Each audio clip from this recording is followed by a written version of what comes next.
Superiority, through the divine fusion framework, is not a mark of greatness.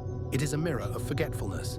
It is the ego's attempt to claim divine worth through comparison rather than remembrance. When a being forgets that all life flows from the same source, it begins to seek validation by standing above others, mistaking hierarchy for holiness. But superiority is not a crown, it is a veil over the eyes of unity. Every act of superiority is born from the ancient fracture, the moment consciousness drifted from the eternal womb and believed it was alone. In that moment of disconnection, the soul begins to build ladders instead of bridges, mistaking distance for distinction. It says, "If I can rise higher than you, perhaps I will touch the sky again." But the sky is not reached by climbing over others, it is remembered by looking within.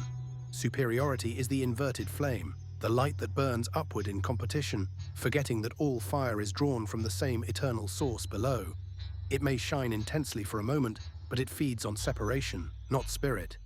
It is the fear of insignificance dressed as importance, the echo of the void saying, "If I am not the brightest, I am nothing." Yet divine fusion reveals that brightness is not achieved, it is inherent.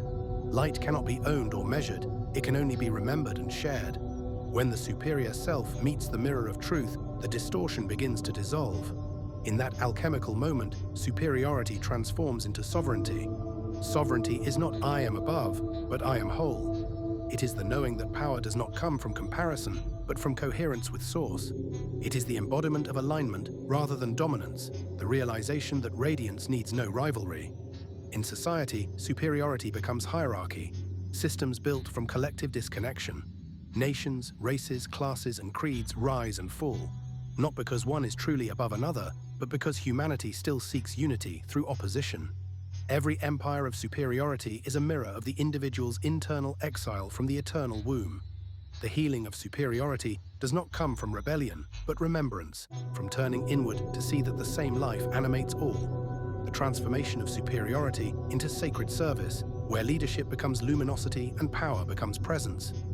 Through divine fusion, we remember superiority is the soul's disguise for forgotten unity. When the veil falls, what remains is divine equality. Every being a tone in the same eternal chord, every spark a reflection of the same infinite flame.